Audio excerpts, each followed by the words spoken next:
วันนี้ได้มามุงพลาสติกนะคะก็รู้สึกว่ามันก็ยากค่ะเพราะว่าเหล็กมันแข็งแบบว่าที่ล็อกนะคะที่ล็อกมันแข็งมันตึงมากค่ะวันนี้ก็ทำงานก็สนุกดีค่ะมันก็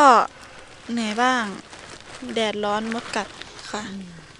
นานๆทีได้มาทำงานกับน้องปวชก็รู้สึกประทับใจในพัฒนาการของน้องๆค่ะความฝันสีขาวสีใดหยาดน้ำใจมีไหมในฝัน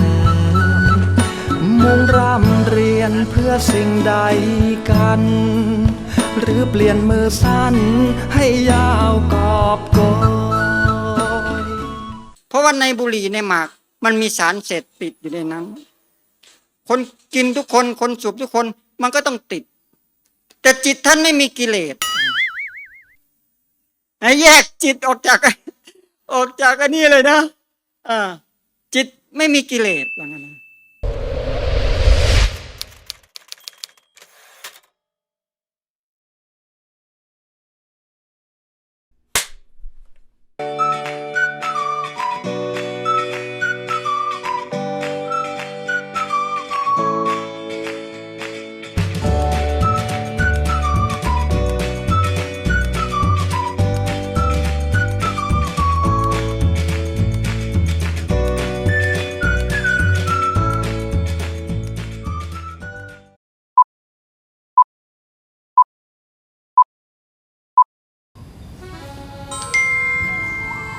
เจริญธรรมสำนึกดีค่ะขอต้อนรับทุกท่านเข้าสู่รายการเป็นอยู่กับกำมัญญาบวรราชธานีอโศกค่ะสำหรับวันนี้รายการของเรามี2ช่วงค่ะช่วงแรกจะเป็นการเรียนรู้ของนักศึกษาวิทยาลัยอาชีวศึกษาสัมมาสิกขาวิชารามสาขาเกษตรซึ่งได้เป็นการเรียนรู้แบบลงมือทำนะคะและช่วงที่2ก็เป็นการแสดงธรรมของท่านสมณะด่วนดีสุชโวในเรื่องอยู่กับปัจจุบันรู้เท่าทันอดีตเราไปชมกันเลยค่ะเจริญธรรมค่ะชื่อเด็กหญิงสราณีสุนีชื่อเล่นชื่อน้ำใจอยู่ชั้นม.2 ค่ะวันนี้ก็จะพามาดูรุ่นพี่จากวิทยาลัยอาชีวศึกษาสัมมาสิกขาวิชารามตั้งแต่ระดับปวชถึงปวสสาขาช่างยนต์และเกษตรค่ะซึ่งวันนี้รุ่นพี่เขาก็จะมาช่วยในการติดโรงเรือนพลาสติกคัดเลือกแสงโดยการติดพลาสติกบนโรงเรือนค่ะซึ่งจะเป็นอย่างไรขอเชิญรับชมได้เลยค่ะ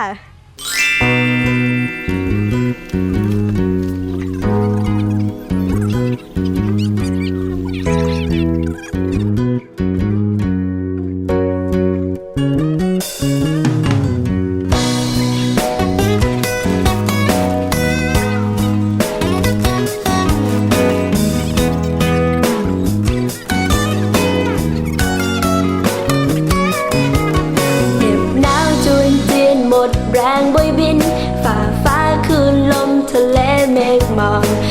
กลางปีกน้อยๆบินตามหอไปจะสูงจะสุดท้ายท้าไม่หวั่นฝ่าฟันสุดฟ้าจะไกลเท่าไร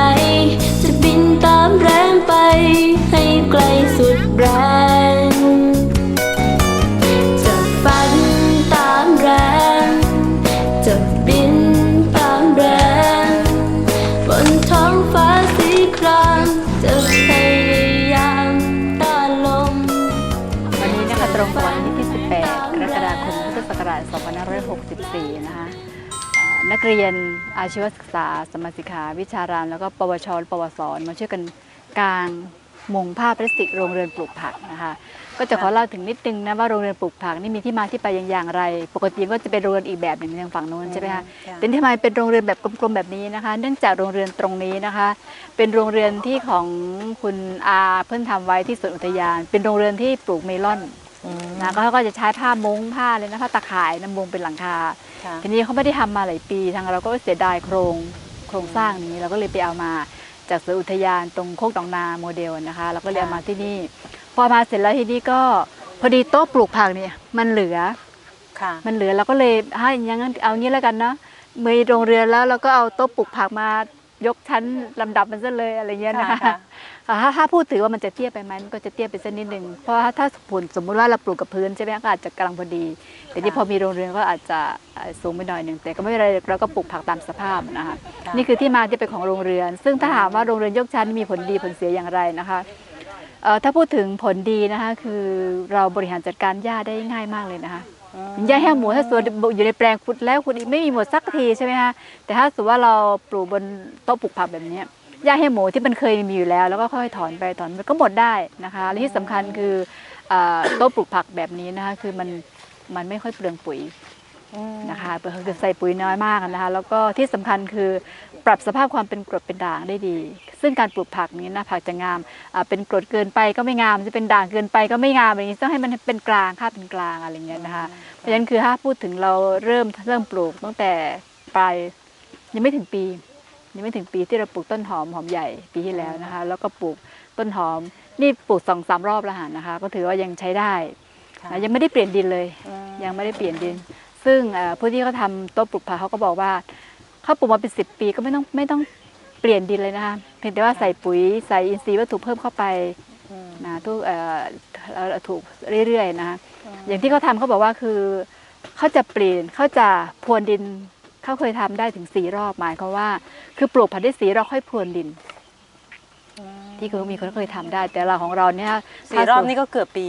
4 รอบก็รอบละประมาณสัก2 เดือน ค่ะ เดือนกว่า2 เดือนแล้วก็6ก็8 เดือนนะคะ ปี ซึ่งดูแล้วก็โอเคถือว่าใช้ได้แต่ถ้าสมมติว่าเราจะปลูกพืชที่มันแบบต่างกันหน่อยเราก็อาจจะสมมติก็เลยถามว่าแล้วเขาปลูกยังไงอ่ะถ้าสมมติเราตัดสมมติว่าเราปลูกผักสลัดใช่ไหมคะตอนนี้เราตัดใช่ไหมคะแล้วเขาก็เตรียมการเพาะกล้าไว้ซึ่งต้นกล้าประมาณ15-20 วันใช่ไหมคะเขาก็เตรียมการสมมติจะตัดวันที่18ใช่ไหมคะต้นกล้าเขาก็โตพอดี18-20 วันอย่างนี้ใช่ก็มาปลูกได้เลยก็หมุนไปเรื่อยๆ4 ครั้ง4 รอบถึงค่อยพรวนดินตากดินอีกครั้งหนึ่งนะคะนี่คือผลดีของการมีโต๊ะปลูกผักซึ่งที่สำคัญคือถ้าหน้าฝนนี้ก็คือถ้าอีสานเขาเรียกว่ามันเฮิมเนาะอีภาคกลางเขาเรียกว่ามันแฉะเนาะใช่ไหมค่ะมันก็น้ำก็จะไม่ขังก็จะไหลลงก็จะเรียกว่าคือเราสามารถควบคุมน้ำได้มีความปลอดภัย ใช่ค่ะ ในชีวิตของเราที่สำคัญไม่ปวดหลังปวดเอวในท่วงท่าการทำงานก็ถูกสุขลักษณะด้วย คือเรียกว่าเรายืนปลูกพืชปลูกผักได้อะไรอย่างเงี้ยนี่คือข้อดี ฝ ขอน งการ บินบนทลาลงต่ำเรียนรู้ซ้ำๆเพิ่มความมั่นใจผ่านสอนให้แกร่งกล้าทวนกระแสอย่าเพ้อไม่หลงติดความสบายโปรยรินน้ำใจให้กันและกันลูกแรงองค์อาจสยองลอยบินตามฝูงแรงไปขอบฟ้ากว้างไกลเพียงใดไม่หวั่นไหวลูกแรงจะบินตามฝันลอยบินตามฝูงให้ทันยิ่งยากเพียงใดฝ่าฟันเผชิญกับปัญหาบินต่อไปให้สุดใจ ซึ่งวันนี้ก็ถือว่าโชคดีที่เรียนอาชีวะมาช่วยการพลาสติกให้นะคะแล้วก็ดูนี่ช่วงนี้ไม่ใช่ฤดูฝนพอดีนะส่วนจะปลูกอะไรยังไงต่อไปแล้วก็ยังไม่ได้คิดหรอกนะคะเพราะว่าคือทำให้มันเรียบร้อยก่อนแล้วก็คิดอ่านอย่างทางฝั่งโน้นถ้าพวกเราเห็นก็จะมีปลูกผักบุ้งตงตุ้ม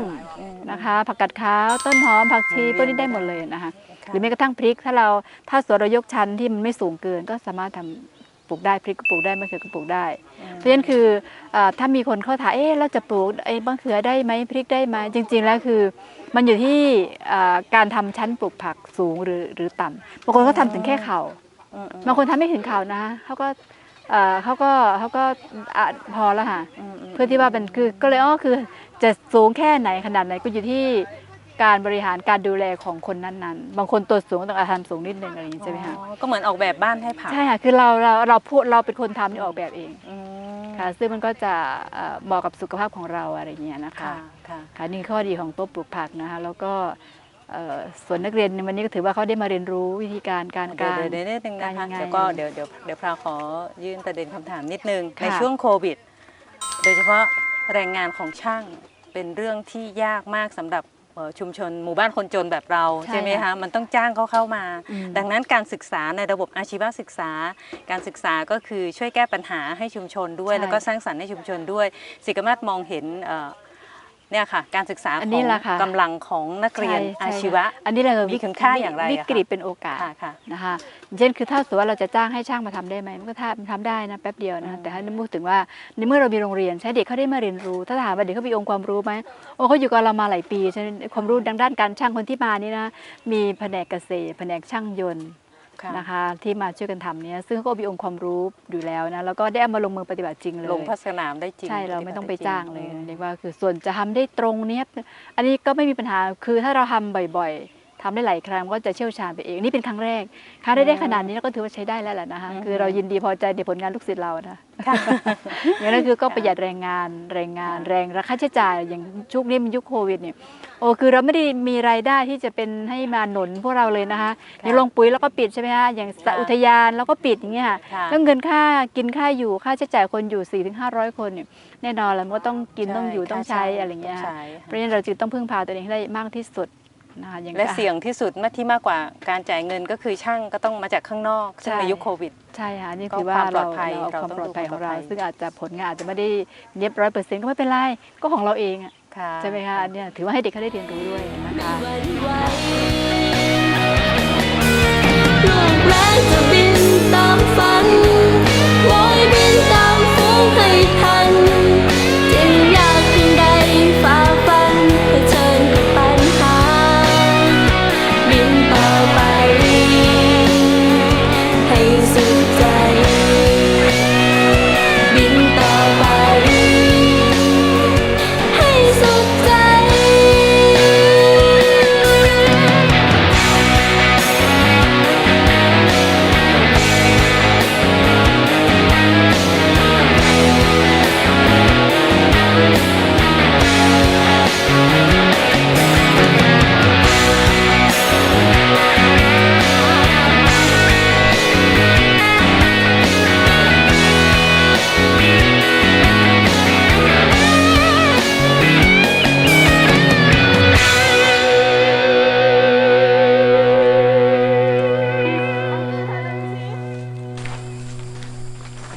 นั่นเลยนี่ฟังคุณไว้เนาะวันล่มพัดเนาะก็ไปเลย ก็อยากจะให้พวกเราสรุปเนาะว่าวันนี้ทำงานเป็นยังไงบ้างการมองไปดูผลงานเราสิคะผลงานของเราทั้งหมดยาวกี่เมตรรู้ไหมคะ35 เมตรนะคะเล่าให้พวกเราฟังนิดนึงโรงเรือนหลังนี้ท่านได้แต่ใดมา โรงเรือนหลังนี้ท่านได้แต่ใดมานะคะ เป็นโรงเรือนที่อาทงชนะทำที่สวนอุทยานสวนโคกหนองนางเมื่อก่อนเขาจะเพาะปลูกเมลอนนะคะ ทีนี้พออาเขาไม่อยู่มันก็ทิ้งร้างว่างเปล่า เราก็เลยยังทำไงดีเราก็เลยเอามาใช้ให้เป็นประโยชน์ซึ่งจริงๆแล้วหลังคาตัวนี้นะเขาใช้นั่นน่ะเขาใช้ผ้าตะข่ายมุงตะปลูกเมลอนแต่ของเราไม่ปลูกเมลอนเราก็เลยเอามาปลูกผักเราก็เลยใช้พลาสติกมุงนะคะแล้วก็ส่วนโต๊ะผักก็มันได้มาโดยไม่ได้ตั้งใจเนาะเข้าเหลือใช้เราก็เลยอันก็เอามาให้เราแล้วกันแล้วก็เลยจะมาทำเป็นโต๊ะปลูกผัก ซึ่งโต๊ะปลูกผักก็เหมาะมากเลยสำหรับฤดูฝนมันจะทำให้น้ำไม่หืมไม่แฉะนะคะก็มองดูผลงานแล้วก็เนาะน่าประทับใจที่เราก็ทำได้เหมือนกันนะเนี่ยใช่ไหมเจนก็จะให้พวกเราสรุปคนเล็กๆคนน้อยว่าการทำงานวันนี้ตั้งช่วงเช้าและช่วงบ่ายพวกเราได้แง่คิดหรือประทับใจอะไรมีความรู้สึกนึกคิดอย่างไรคนละเล็กคนละน้อยนะคะเอาใครก่อนดีคะ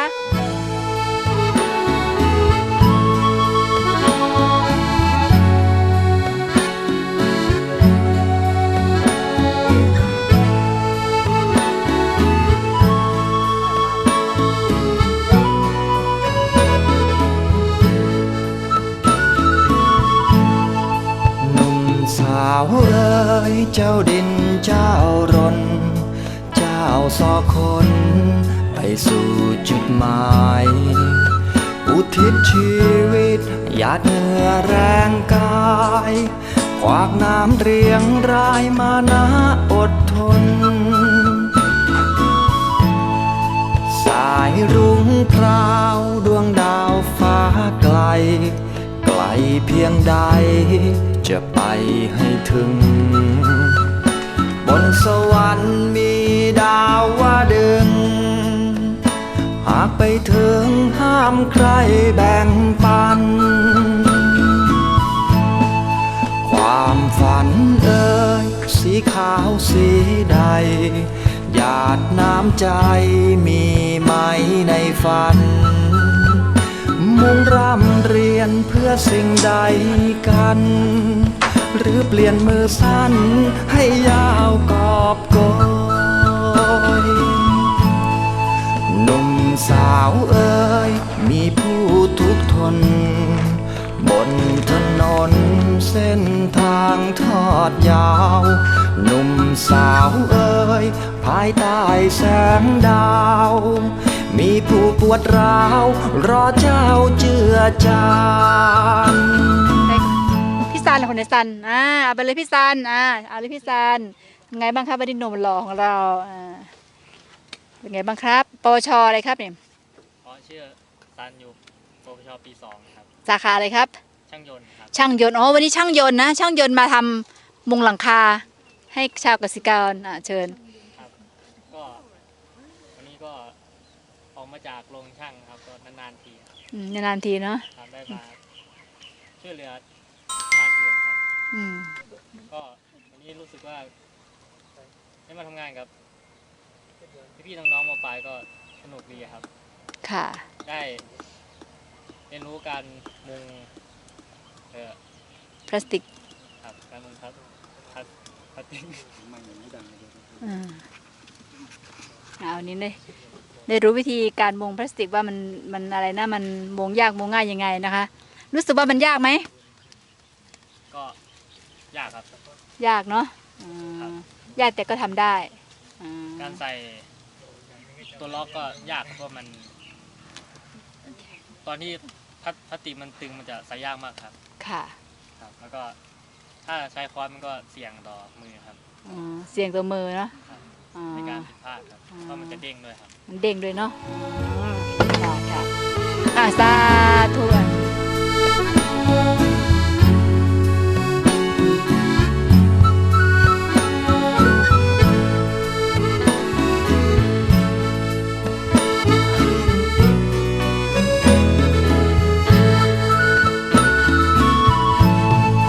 ความฝันเอ่ยสีขาวสีใด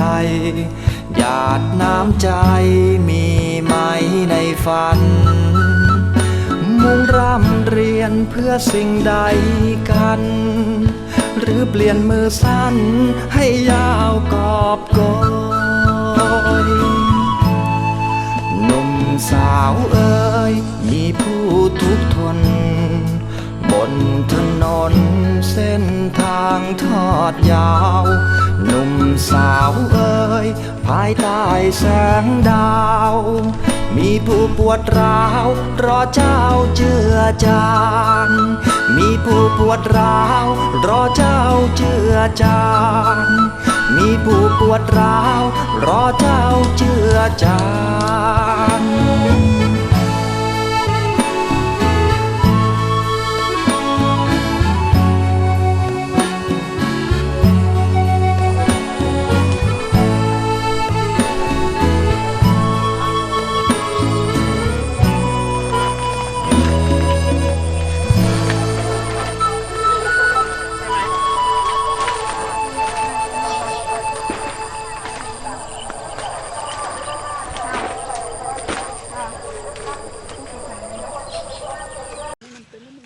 ค่ะนมัสการค่ะชื่อนางสาวอรัญญากติการค่ะชื่อเล่นชื่อเหมยค่ะอยู่ปวชปี 3 เกษตรค่ะค่ะวันนี้ได้มามุงพลาสติกนะคะก็รู้สึกว่ามันก็ยากค่ะเพราะว่าเหล็กมันแข็งแบบว่าที่ล็อกนะคะที่ล็อกมันแข็งมันตึงมากแล้วเวลาแบบทำมันก็ต้องใช้ค้อนใช้อุปกรณ์อย่างอื่นช่วยถ้าไม่รู้เทคนิคมันก็ยากที่จะสำเร็จค่ะถ้ารู้เทคนิครู้สึกมันง่ายขึ้นใช่ตอนแรกๆระหว่างช่วงเช้ากับช่วงบ่ายรู้สึกว่าในความรู้สึกของเราช่วงไหนมันง่ายกว่ากันช่วงบ่ายป่ะเราคล่องขึ้นน่าจะช่วงบ่ายค่ะเพราะว่ามันชินมันรู้แล้วว่าเทคนิคมันเป็นยังไงรู้เทคนิคแล้วว่าทำยังไงเนาะค่ะประทับใจอะไรไหมคะวันนี้หรือมีอะไรเป็นพิเศษประทับใจนะคะก็ประทับใจทุกคนค่ะที่ช่วยกันทำงานดีค่ะค่ะสาธุค่ะเอาคนนั่งใกล้ๆเลยนะคะนมัสการค่ะ ชื่อเตยอยู่ปวชปีหนึ่งเกษตรค่ะ ค่ะ ค่ะ วันนี้ก็ทำงานก็สนุกดีค่ะ มันก็เหนื่อยบ้าง แดดร้อนมดกัดค่ะ ได้เรียนรู้อะไรไหมคะวันนี้ ก็เรียนรู้การมุงผ้าใบค่ะ แล้วก็จับผ้าใบดึงให้พี่เขาเอา ตัวล็อก อันไอ ตัว อะไร ล็อก ตัวล็อกอันนี้เข้าไป ค่ะ ค่ะ ก็มีแค่นี้ค่ะ ค่ะสาธุงั้นไปหาหนุ่มๆได้2 หนุ่มอยู่นู่นนะเอาไม้ให้พี่2 หนุ่มเลยอ่ะ2 หนุ่ม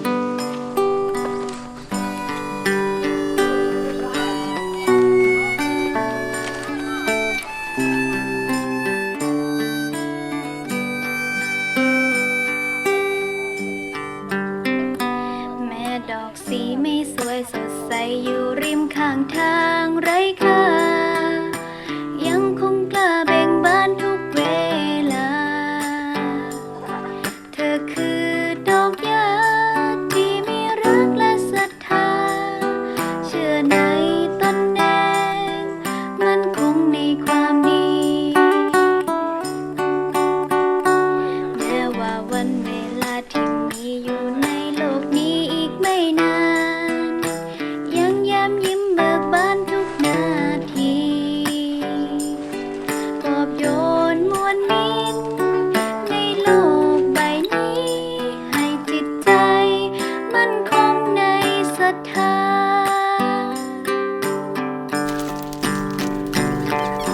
ให้เวลาที่เหลือคือห่วงเวลาแห่งรัก เก็บเอาความรักตัวเองคืนมา ให้เจ้าดอกหญ้าน้อยแกล้งไว้แม้อ่อนล้าบอกกับตัวเองเจ้าจะไม่ยอมหมดหวัง สังเกตดู2 หนุ่มพี่ใหญ่ของเราพี่เอกนะเอาใส่แมสตลอดมีอยู่1 เดียวนะอ่ะ ครับ ก็ทำงานวันนี้ก็ดีครับจิกามาศก็แดดร้อนบ้างลมบ้างครับ ส่วนมากก็จะมีมดกัดเป็นอุปสรรค แล้วก็ใส่ไอ้ดำๆในยยากครับ ครับ ก็มีอุปสรรคแค่นี้ครับ ค่ะ ครับ สาธุครับพี่เอกพี่ใหญ่ ครับทำงานวันนี้ก็รู้สึกว่าได้ลองทำอันเนี้ยครับ ไอ้หลังคามุง หลังคามุงหลังคาเนี่ยครับก็รู้สึกว่าทำขนาดนี้ก็ยังไม่ค่อย ตึงดี ใช่ครับ ก็ยังฝึกทำครับผมเรียกว่าการฝึกทำถ้าให้ทำจริงๆ ถ้าอยู่บ้านก็จะจ้างทำครับ ถ้ายังจะจ้างทำนะไม่มุ ครั ง บ เองนะ เสียเงินดีกว่าครับ เนี่ยครับ แสดงว่ามันลำบากไม่ได้นะเนี่ย พี่เสื้ออยู่เคียงข้างให้เติมเต็มกำลังใจ ให้ดอกหญ้ามีพลัง ให้มีความหวังไม่ร้างลา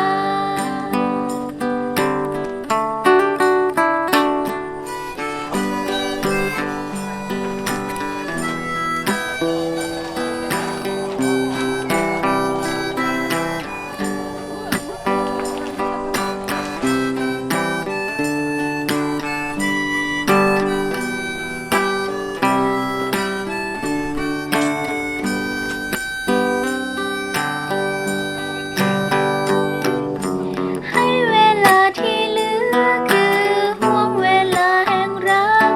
เก็บเอาความรักตัวเองคืนมา ให้เจ้าดอกหญ้าน้อยแกล้งไว้แม้อ่อนล้า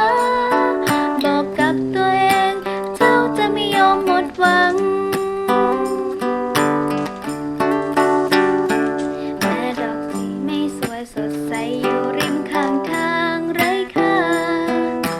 ยังคงกล้าเบ่งบานทุกเวลา เธอคือดอกหญ้าที่มีรักและศรัทธาเชื่อในตนเองมันคงในความดี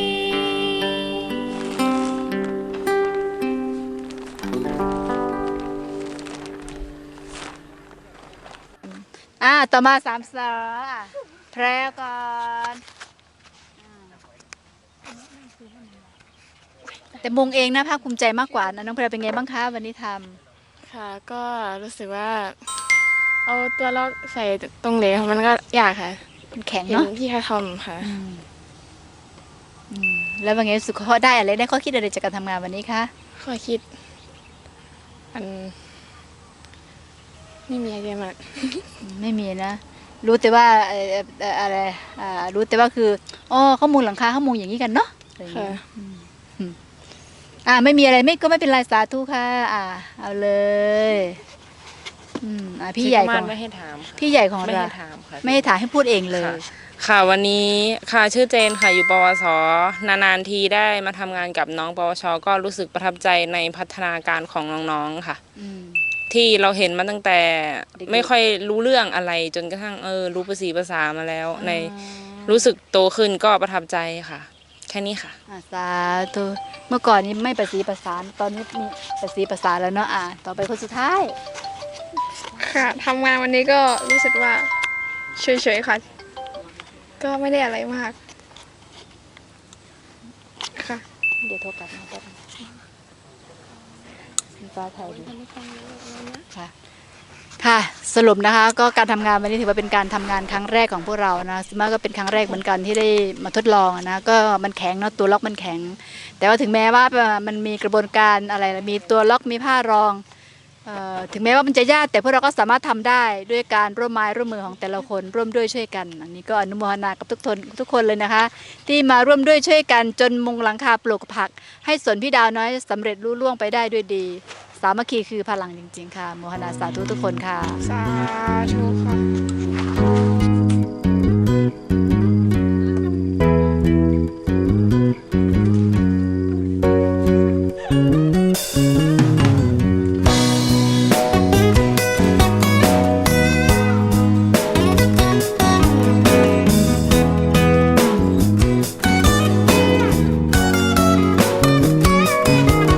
เหน็บหนาวจวนเจียนหมดแรงบอยบินฝ่าฟ้าคลื่นลมทะเลเมฆหมอก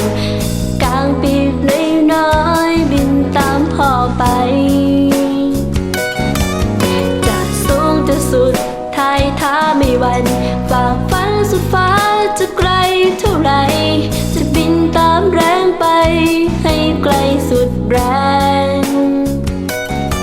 นี่นะคะคือผลงานของรุ่นพี่อาชีวะ ทั้งปวช และปวส ค่ะ โดยการใช้สิ่งประดิษฐ์ที่เหลือใช้ค่ะ หรือว่าสิ่งที่ไม่มีประโยชน์ในด้านอื่นสักเท่าไหร่ ซึ่งเอามาทำเป็นโรงเรือนค่ะ โดยการเอาเหล็กบ้างเอาพลาสติกบ้างอะไรเงี้ยค่ะที่มันมีประโยชน์ในด้านนี้แล้วก็ช่วยในการทำโรงเรือนพลาสติกคัดเลือกแสงค่ะ พวกเราน้องๆจะเดินตามรอยเท้าของพี่ๆนะคะ ในการความสามัคคีและก็การทำงานช่วยกันค่ะสำหรับวันนี้บ๊ายบายค่ะ แดดร้อนลมแรงจะทานจะทนฝึกฝนบินบนทลาลงต่ำเรียนรู้ซ้ำๆเพิ่มความมั่นใจผ่าสอนให้แกร่งกล้าทวนกระแสอย่าเพ้อไม่หลงติดความสบายโปรยรินน้ำใจให้กันและกันลูกแรงองค์อาจพยองลอยบินตามฝูงแรงไปขอบฟ้ากว้างไกลเพียงใดไม่หวั่นไหว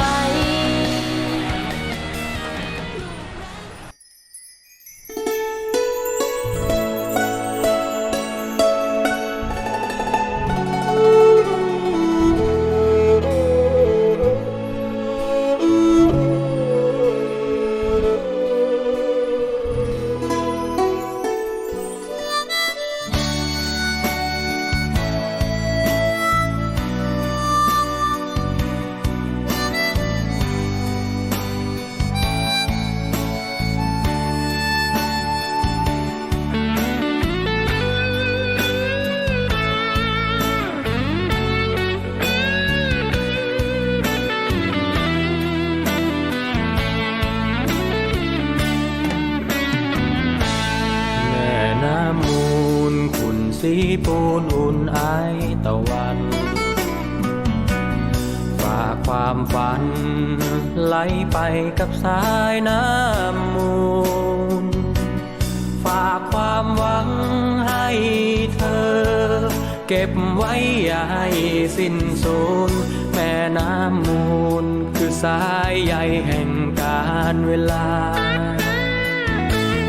อยู่คนเดียว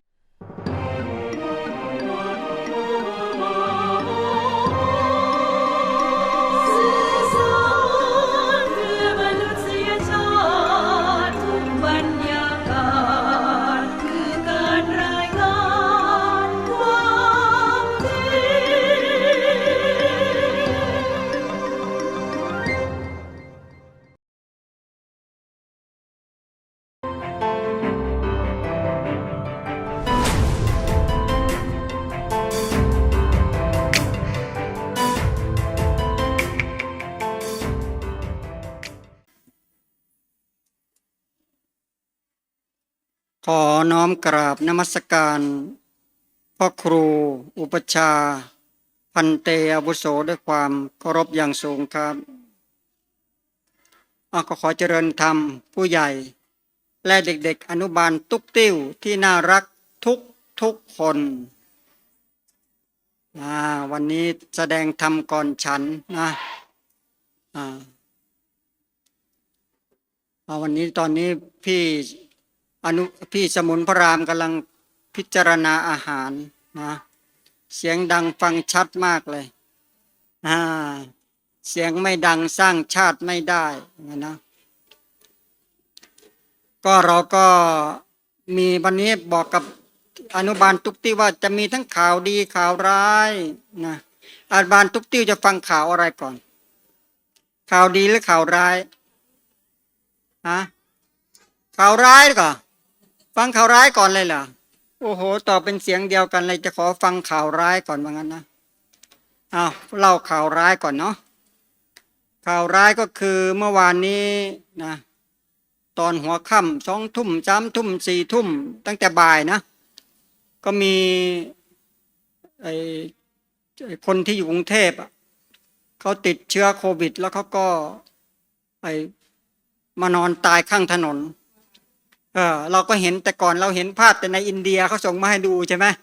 แล้วมันก็โอ้โหมันน่าสังเวชใจเหมือนกันนะเมื่อคืนนี้4 ศพออกมานอนตายข้างถนนแล้วออกมานอนนี่ไม่ใช่นอนปุ๊บมีคนมารับมันนั่นปั๊บเลยนะนอนแล้วยังไม่ตายก็มีจนโอ้โหรอตั้งหลายชั่วโมงเพราะอะไรรู้ไหมไม่มีใครกล้าเข้าไปช่วยไม่มีใครคนกล้าเข้าไปช่วยเลยเพราะว่าเขาก็กลัวไงกลัวจะติดโควิดต้องรอเจ้าหน้าที่ที่เขามีชุดเหมือนนักอวกาศมาพร้อมชุดนั้นแล้วก็มาช่วยบางคนมาถึงก็โอ้โหให้ออกซิเจนแล้วก็ขาดใจตายตรวจสอบได้2 ศพว่าเป็นโควิดอีก2 ศพก็กำลังตรวจสอบอยู่ว่าใช่ไหมเป็นโควิดหรือเปล่านะก็เห็นชัดเจนเลยว่านะมันก็ถ้าเราเห็นอันนี้แล้วเราก็จะเอามาอะไรนะเอามาสร้างความขัดแย้งให้กับสังคมนะใช่ไหมโดยเฉพาะอะไรนะตอนนี้เรื่องของเอาเรื่องสถานการณ์คนป่วยมาเป็นเรื่องที่จะได้ฆ่าหรือว่าทำลายรัฐบาลว่างั้นนะเห็นแล้วก็จะซ้ำเติมว่าเป็นความล้มเหลวเป็นอะไรสารพัดแทนที่ว่าเห็นแล้วจะทำให้ปลุกจิตสำนึกของคนไทย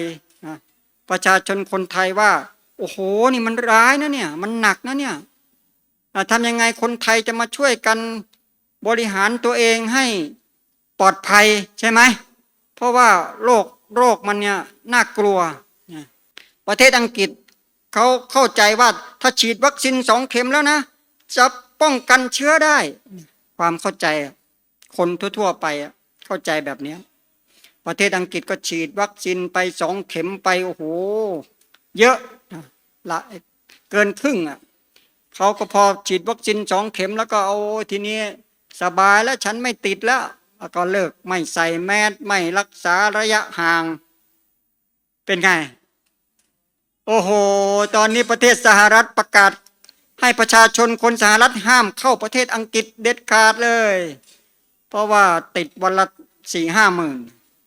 นั่นแหละส่วนข่าวดีนะข่าวดีก็ เมื่อคืนนี้คุณนายน้ำคำแกก็เอาคลิปคลิปข่าวพระราชสำนักใครเปิดดูบ้างได้ดูไหมคลิปข่าวในราชธานีอโศกเนาะคลิปข่าวของพระราชสำนักที่ข่าวในข่าวของพระราชสำนักเนี่ยเขาก็จะเอาในหลวงรัชกาลที่9แล้วก็รูปในหลวงรัชกาลที่10ติดตามรัชกาลที่9เนี่ยไปทำเรื่องเศรษฐกิจพอเพียงเกษตรทฤษฎีใหม่ตั้งแต่ในหลวงรัชกาลที่9อยู่ท่านก็จะทรงติดตามไปที่ไหนแล้วก็อาจจะเอามาต่อยอดนะซึ่งเมื่อคืนนี้ก็เป็นเรียกว่าเจ้าอมรเทพศรีมาลาเหมือนกันนะอีสานปลูกมะพร้าวไม่ได้กินหรอกก็เห็นภาพแล้วก็ดูคุ้นหน้านะก็เป็นศิษย์เก่าพวกเรามีรายได้เจ้าต๋อมแต้มเนี่ยนะศิษย์เก่าต๋อมแต้มที่เขาไปทำจบจากบ้านราชไปแล้วก็ไปทำเกษตรกสิกรรมนี่แหละนะแล้วก็พึ่งตัวเองได้อะไรได้มีสระไว้ 30%มีนาไว้ 30%มีที่ปลูกผักปลูกพืชไว้ 30%มีที่ปลูกบ้านที่พักอาศัยไว้ 10%ในที่10ไร่นี่นะเขาก็ทำโอ้โหปลูกเรียกว่าพึ่งตัวเองได้อย่างดีเลยนะก็เอาเรื่องราวของต๋อมแต้มเนี่ยมาออกในข่าวเนี่ยอาตมาก็น่าดีจังเลยนะมันเข้ากับยุคอะเข้ากับยุคเข้ากับสถานการณ์ว่าโลกยุคนี้ความเดือดร้อนของโลกของสังคมเนี่ยมันจะหนักมากขึ้นมีรายได้จากการจำหน่ายมะพร้าวน้ำหอมเฉลี่ย 1,000 บาทต่อวัน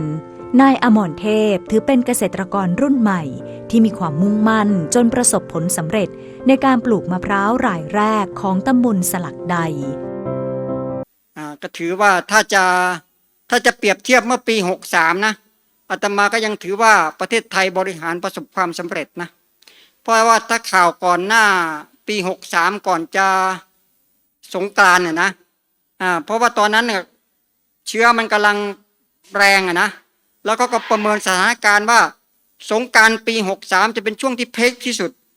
แล้วคนจะติดเชื้ออยู่ประมาณ 300,000 ปี63นะแต่รัฐบาลก็สามารถที่จะบริหารมาได้ไม่ถึง100,000เลยใช่ไหมจนมาถึงทุกวันนี้โอ้โหเชื้อมันหนักมากเลยแล้วเป็นเชื้อที่แรงขึ้นมันกลายพันธุ์แรงขึ้นแต่รัฐบาลก็ยังบริหารได้ระดับเนี้ยมันเกินคาดนะก็ว่ากันไปเนาะสังคมบ้านเมืองเนาะสถานการณ์นะเมื่อวานนี้เดินบิณฑบาตกับหลวงพ่อแดดธรรม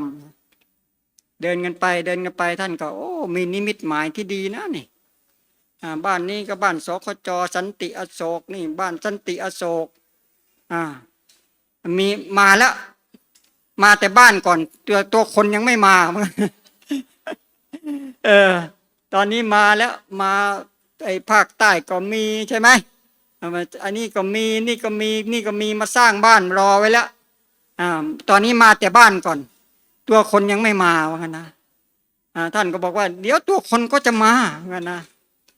แต่มาก็นะก็เห็นดีด้วยนะเพราะว่าถ้าสถานการณ์โควิดแบบเนี้ยในกรุงเทพนี่เป็นไงไม่ไปไหนไม่ได้เลยร้านค้าก็ปิดหมดสันติอโศกเงี้ยนะปิดร้านค้าปิดอะไรพื้นที่ทำกสิกรรมก็ไม่มีใช่ไหมแต่มาว่าคงจะอยู่ยากเหมือนกันนะถูกไหมถ้าเป็นไปได้นะแต่มาก็ขอเชิญชวนนะชาวสันติอโศกที่ติดนะเลยมาบรรราชเลยขออนุญาตทางการแล้วก็มาช่วยทำกสิกรรมเลยโอ้โหใช่ไหม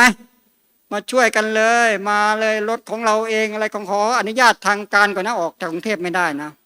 ต้องขออนุญาตออกมาอย่างดีนะมาแล้วก็มาช่วยทำกสิกรรมปลูกผักปลูกพืชของเราให้โอ้โหเรียกว่ามีผลผลิตได้ไปแจกจ่ายชาวบ้านให้เต็มที่เลยนะนั่นแหละนะอันนี้อันหนึ่งนะเมื่อเช้านี้ก็พูดไปแล้วแต่ก็ขอตอกย้ำเนาะตอกย้ำว่าสิ่งที่พ่อครูภาคภูมิใจที่สุดที่ได้มาทำสาธารณโภคีให้เกิดขึ้นให้กับโลกให้กับสังคมนะ อันนั้นสาธารณโภคีของเราเนี่ยมีเป้าหมายชัดเจนว่าจะพึ่งเกิดพึ่งแก่พึ่งเจ็บพึ่งตายกันได้ใช่ไหมของเราตอนนี้เป็นสาธารณโภคีดีขึ้นมาระดับหนึ่งแล้วแหละแต่ว่าดีกว่านี้ยังมีอีกไหมดีกว่านี้ยังมีอีกนะโดยเฉพาะฝ่ายชายนี่แหละฝ่ายชายที่ต้องมาช่วยกันก็เลยนัดกันว่าวันเสาร์นี้วันเสาร์นี้นะฝ่ายชายนะใครถ้าเสียงออกไปข้างนอกนะถึงที่ไหนที่ไหนฝ่ายชายก็จะนัดมาพบมาคุยกันนะทำอย่างไรเราจะมาช่วยกันดูแลมานึกถึงตัวเองใช่ไหมถึงเวลาหลวงพ่อด่วนดีจะแก่เปล่าแก่เนาะจะเจ็บไหมจะเจ็บจะอดจะโอจะต้องนอนไม่รู้จะอยู่จะยังไงใช่ไหมมันก็ต้องมาสร้างวัฒนธรรมสร้างประเพณีสร้างจิตวิญญาณที่สำคัญนี่แหละคือสร้างจิตวิญญาณนี่แหละจิตวิญญาณที่จะได้ฝึกนะอาตมาว่าได้ฝึกจริงๆการดูแลคนป่วยนี่โอ้โหเรียกว่าเอาดีๆนี่นะเป็นอรหันต์เลยนะดูแลคนป่วยเนี่ยใช่ไหมอาตมาเคยมีประสบการณ์นะตอนเป็นปะได้ไปดูแลหลวงพ่อถนอมคูณไปรักษาโรคไตท่านเป็นโรคไตตอนนั้นอาการหนักแล้วแต่ยังไม่อยากฟอกไตอยากจะรักษาแบบทางแพทย์แผนไทยให้ไม่ต้องฟอกไตว่างั้นนะอั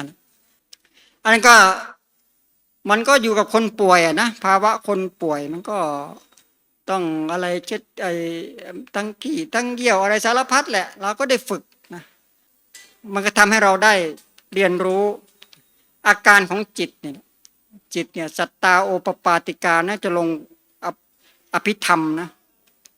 สัตตาโอปปาติกาที่มันเกิดเนี่ยโอ้โหพันเตพิสุทโธท่านก็เอาเทศธรรมะพ่อครูสมัยเก่าๆตั้งแต่ปี17ปีอะไรเอามาเปิดให้ฟังเนาะใครได้ฟังบ้างไม่รู้เรื่องรูปกับนามส่งไปใน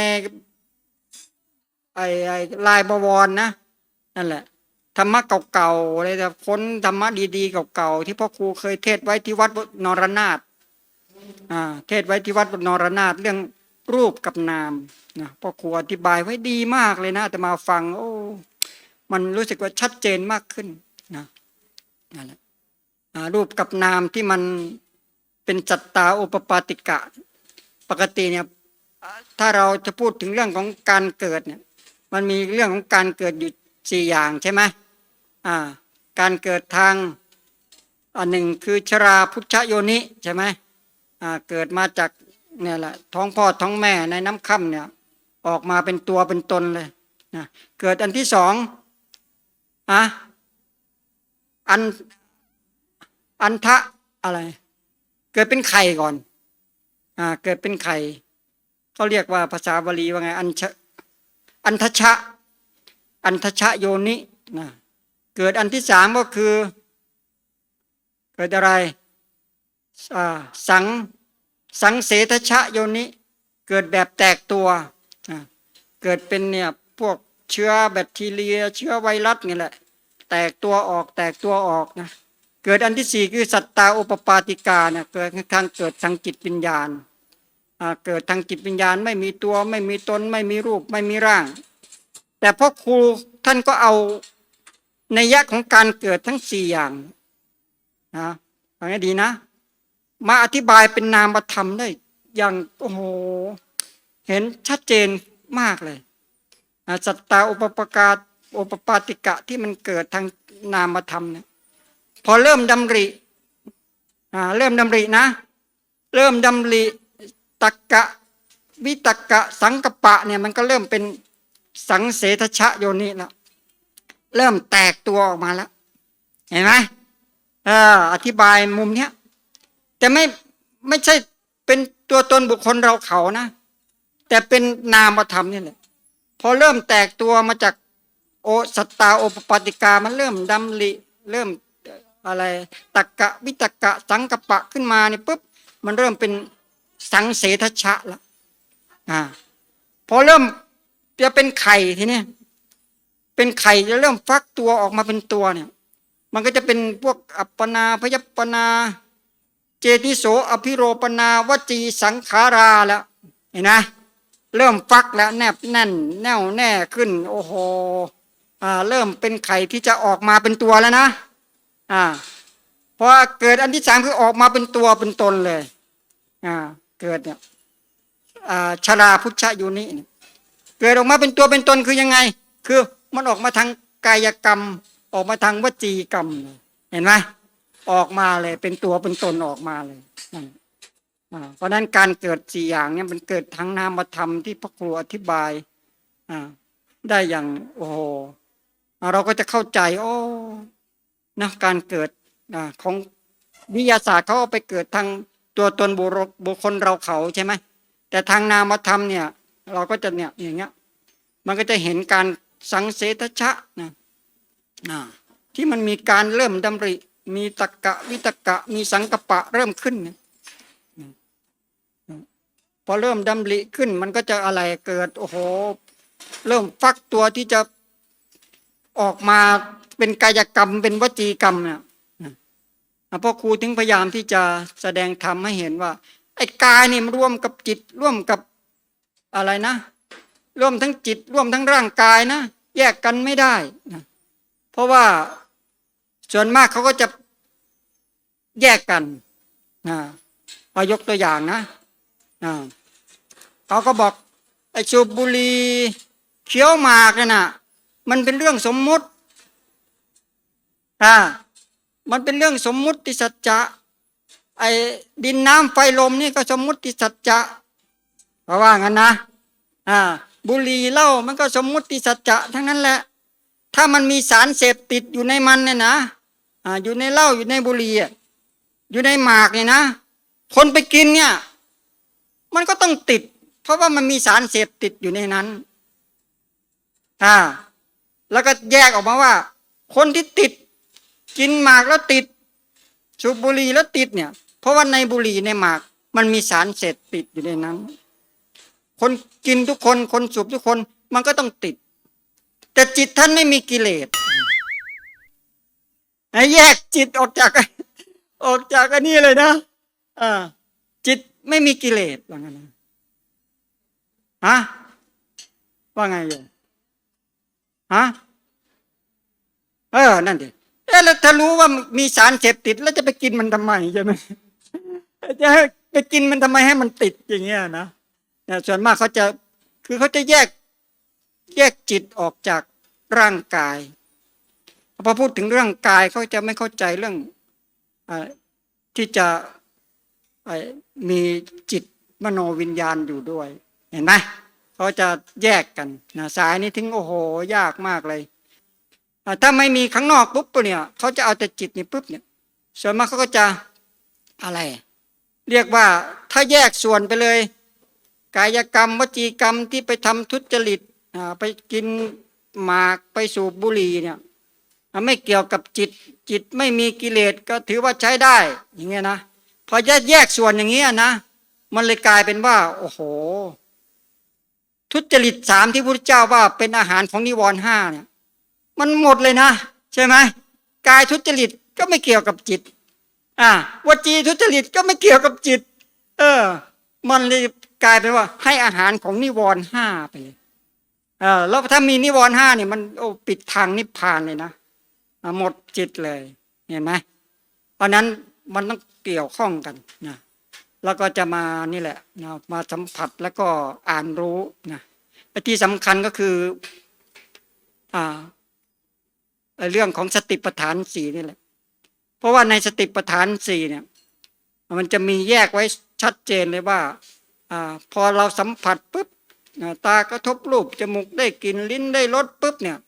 มันจะเกิดอาการไว้ธรรมะไว้2อันเลย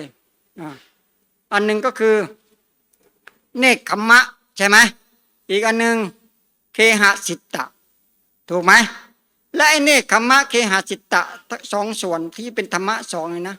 มันมีกาละมีเวลากำกับด้วยไงใช่ไหม ไอ้มีเวลากำกับนี่แหละคือตัวไขอวิชชาข้อ5ข้อ6ข้อ7อย่างชัดเจนมากเลยเพราะว่า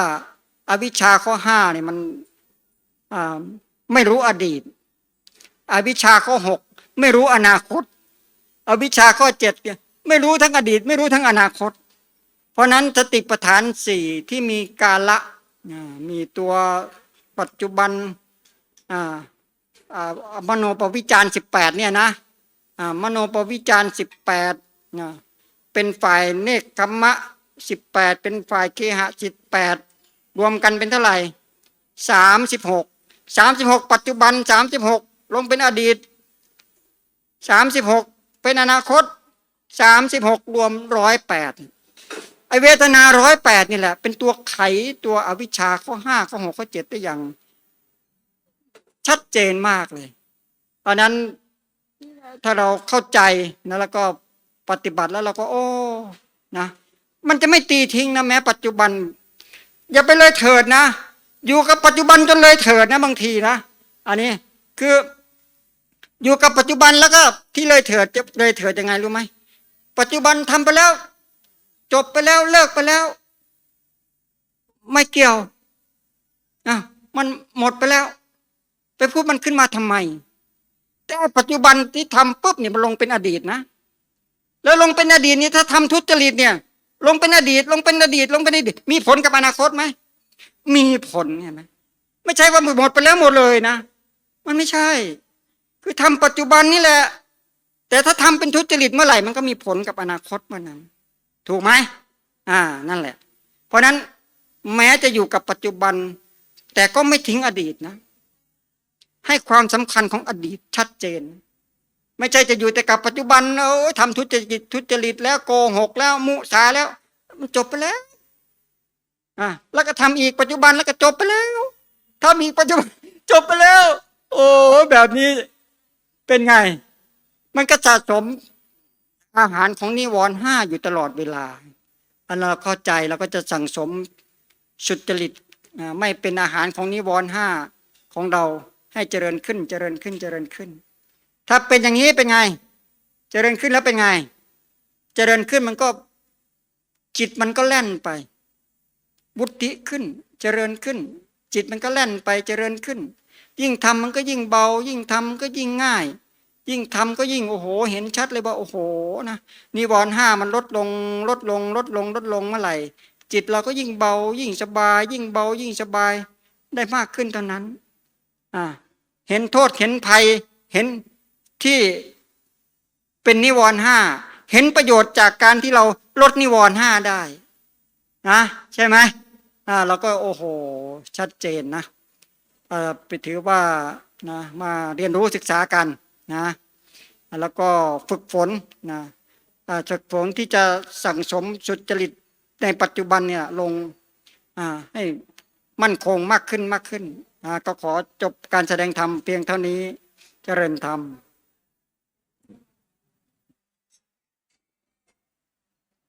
โอ้โหนั่งเงียบเลยเนาะอนุบาลตุกติว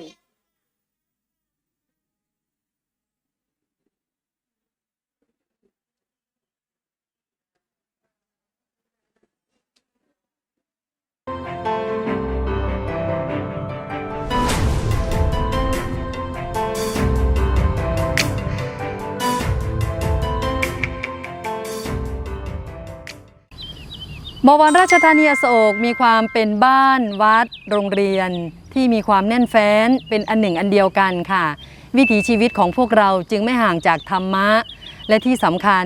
กิจการงานต่างๆก็เป็นไปด้วยกรรมัญญานั่นก็คือการมีปัญญาที่จะคิดวิเคราะห์อ่านจิตอ่านใจของตนเองหัวใจที่สำคัญในการที่จะมีความผาสุกในแต่ละวันนั่นก็คือทุกวินาทีทำความยินดีให้มีพลังวันนี้ขอลาเพียงเท่านี้เจริญธรรมสำนึกดีค่ะ